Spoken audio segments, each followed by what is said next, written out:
I'm here today with a video to just talk through what happened at my locals last week. So you can see here that I'm playing a Traptrix deck. So I want to stipulate that this is not a deck profile video.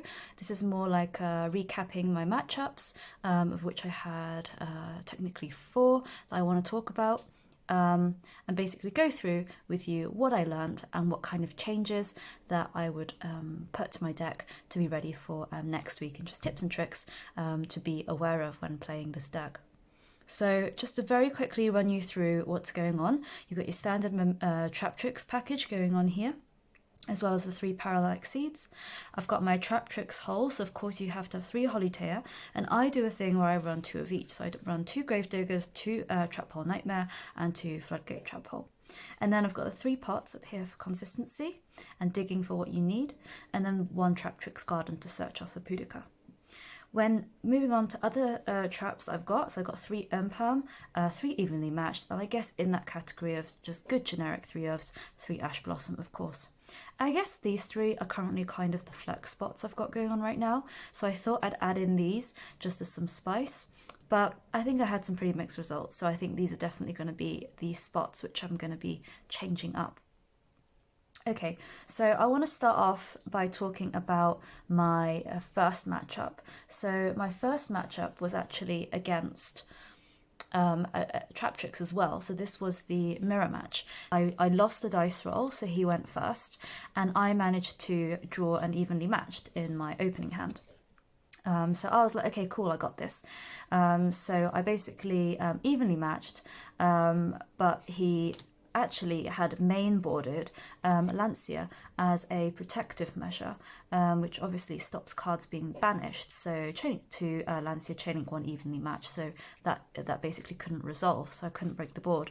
So that was kind of rough for me, and it just made me think, you know what, Lancia is not bad in the main board, perhaps just to protect against evenly matched, as everyone seems to be running it in main board these days.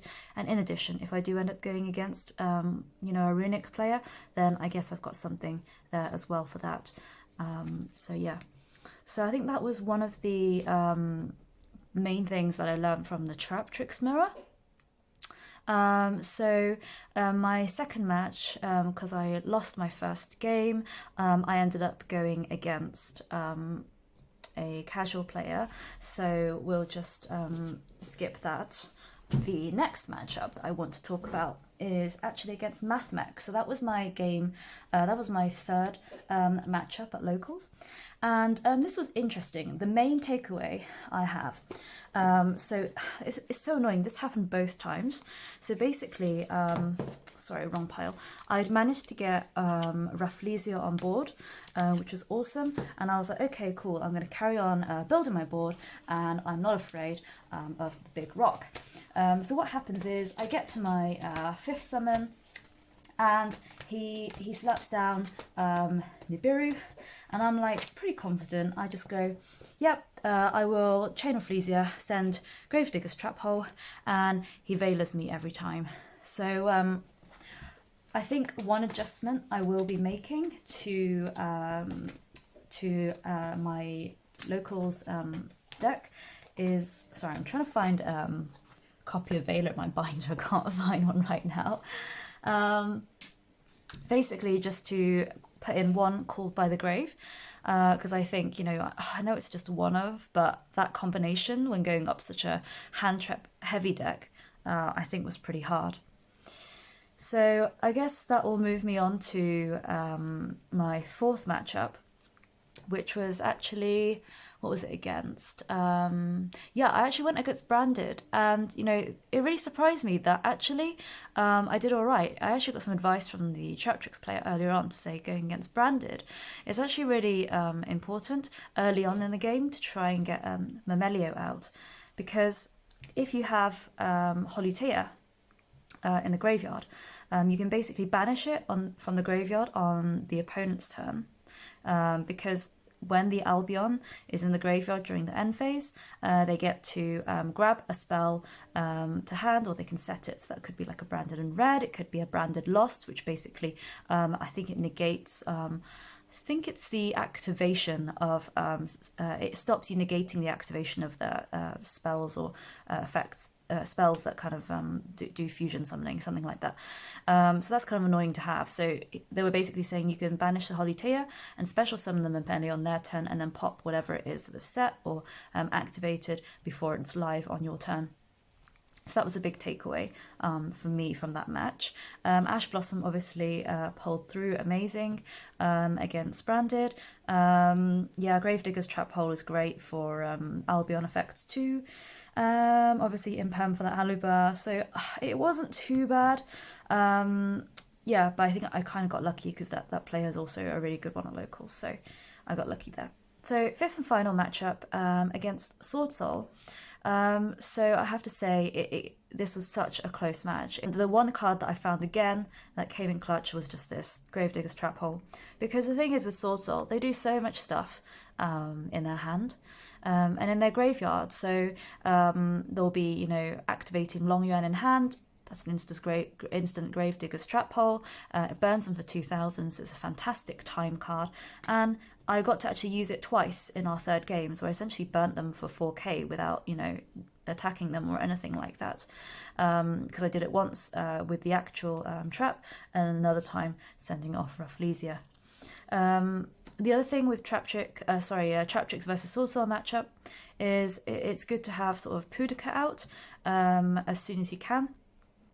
Because for the same reason, if Holiteia is in the graveyard, banish the Holiteia, you special summon the Pudica, and Pudica can target one of their tokens to banish it, and when it's banished, it just fizzles. So they're stuck with the Moyi, or they're stuck with, you know, whatever it is that they've got and can't go into their synchro play anymore. So Pudica for Swordsoul, whereas for Branded, you're wanting to go into special summon the Melio on their turn instead. So I guess those are the main takeaways really from locals. One more takeaway I want to talk about is my sideboard. So you can see here that I sided 3 Solemns, 3 D Barriers, 3 Lancia, 3 Cosmic Cyclone, and 3 Lava Golem. Now, the game 1 against Traptrix, I had sided Lava Golem, but this turned out to be a bad idea. Because I think when I went to game 2 or game 3, I can't remember, I managed to Lava Golem, and then just totally forgot that actually Traptrix completely relies on normal summon to get going, because obviously your Mamelio is a starter, your Mantis is a starter, and your Pudica is basically a starter if you can grab the Traptrix Garden to go into your XE plays. So the Traptrix player I went against with gave me some sage advice, was like, you know, try not to side things that will affect your normal summons. So Lava Golem's a no, Sphyrmo is probably a no as well. So I'm currently working on a build where I got Kaijus in the side and I move Artifact Lancia into the main. So I guess I should probably talk about why I had these bits of spice, because sometimes I find in the Labyrinth matchup that the lady is just too big for me to hit over. So this is pretty easy to summon out. You have to banish 3 insect and plants from the graveyard, and it's 3.4k with the ability to destroy anything that's not insect or plant on the field. But I have to say I didn't really quite get it out that much. The reason I got Lily Borea is because I've got the Merrymaker Sargass package, which I guess is just another option, but you just have to be aware that with Traptrix, if you do go, where is she? If you do go Arachnacampa, that does lock you out of insect and plant. So that's why I had Lily Borea there, and she's like a 2.4k body that's relatively easy to summon out if you do draw her. But yeah, didn't really see it too much.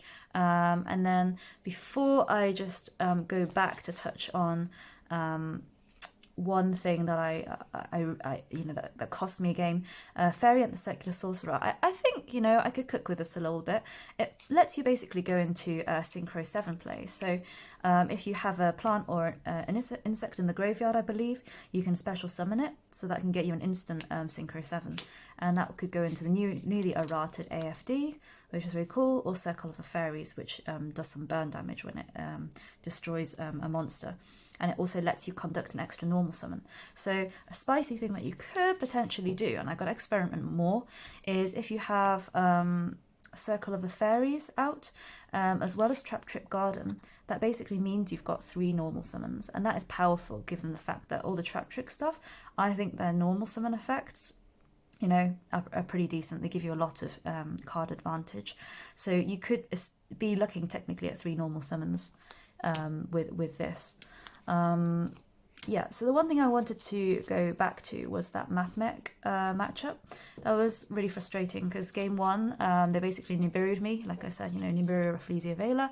And then they had a big Nibiru on their field and then linked up into access code.